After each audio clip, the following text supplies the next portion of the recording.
أهلا بيكم طلبة سنة تالتة إعدادي. رجعنا معاكم مع حلقات حل امتحانات المحافظات، ترم أولاني عام 2023 لمادة الدراسات الاجتماعية. النهاردة معانا امتحان محافظة الفيوم، هنحله مع بعض علشان يكون استفادة لكل الطلبة إن شاء الله. واحد، أولا الجغرافيا. السؤال الأول: أمامك خريطة صماء للعالم، تأملها جيدا ثم اكتب ما تدل عليه الأرقام الآتية. واحد، جبال نقط. رقم واحد هنا موجود في قارة استراليا، الجبال الموجودة في قارة استراليا اسمها الحاجز الكبير.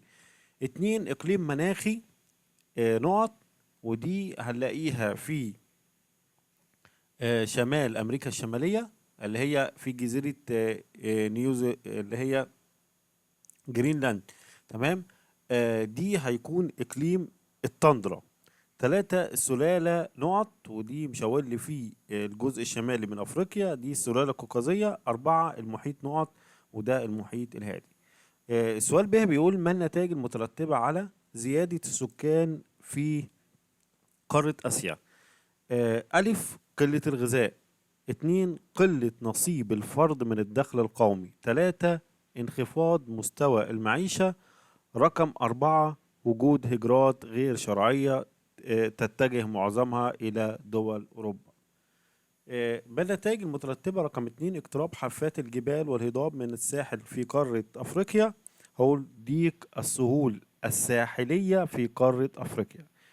جيم، صوب ما تحته خط في كل عبارة من العبارات الآتية. يرتفع معدل الوفيات في قارة نقط لزيادة كبار السن. طبعا بدل أفريقيا هنكتب أوروبا. الديموغرافيا هو علم دراسة طبعا السكان أو خصائص السكان. ثلاثة، تنمو أشجار الزان في إقليم الغابات النفضية.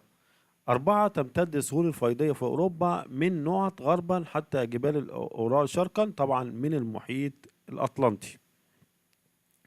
السؤال الثاني: اختار الإجابة الصحيحة من بين قوسين. من الدول ذات الرعاية الطبية المرتفعة، طبعا هنقول هنا مصر.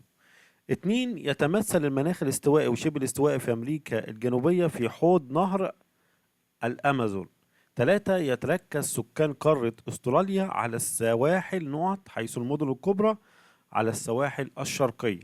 تلاتة، يمر خط الاستواء في الطرف الجنوبي من قارة آه، آسيا.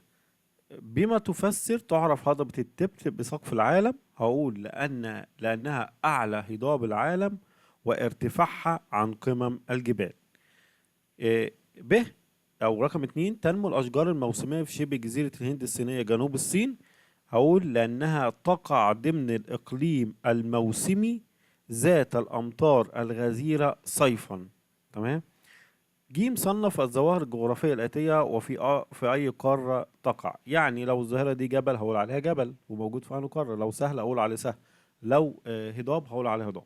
جيانا دي هضبة موجودة فين؟ قارة أمريكا الجنوبية. طوروس دي جبال وموجودة في قارة آسيا. تسمانيا أو تسمانيا دي جزيرة وموجودة في قارة أستراليا.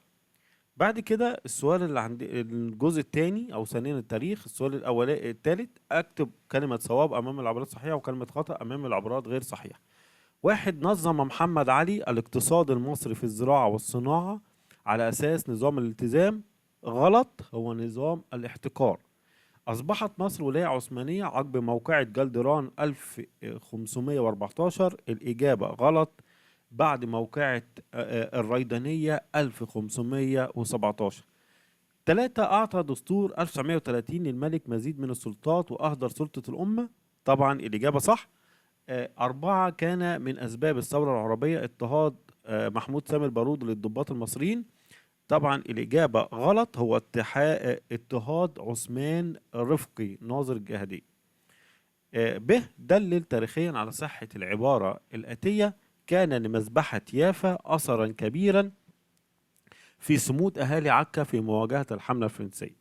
هقول له: حيث استبسل أهالي عكا في الدفاع عن مدينتهم بقيادة أحمد باشا الجزار وبمساعدة الإنجليز لهم بالمؤن والذخائر. اتنين، فرضت سلطات الاحتلال البريطاني في مصر سياسة اقتصادية تخدم مصالحها. هقول له حيث توسعت الاحتلال البريطاني في زراعة القطن لتزويد المصانع البريطانية بالمواد الخام، وحاربت الصناعة المصرية عن طريق تسويق المنتجات البريطانية في مصر. جيم مرتب الأحداث التاريخية الآتية من القديم إلى الحديث. واحد، إعلان عصيان عرابي، نفي سعد زغلول إلى جزيرة مالطا، عزل خورشيد باشا، إصدار جريدة اللواء. رقم واحد، عزل خورشيد باشا.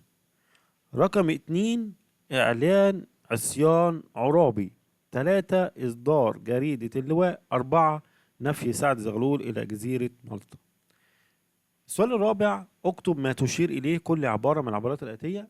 يمثل عهده فترة من أزهى الفترات وأكثرها عمرانا في تاريخ مصر الحديث. طبعا ده الخديوي إسماعيل. اتنين، رحيل قوات الاحتلال عن البلد المحتل، ده جلاء. تلاتة، انفرد بالحكم وصار الحاكم الفعلي لمصر 1768، ده علي بيك الكبير.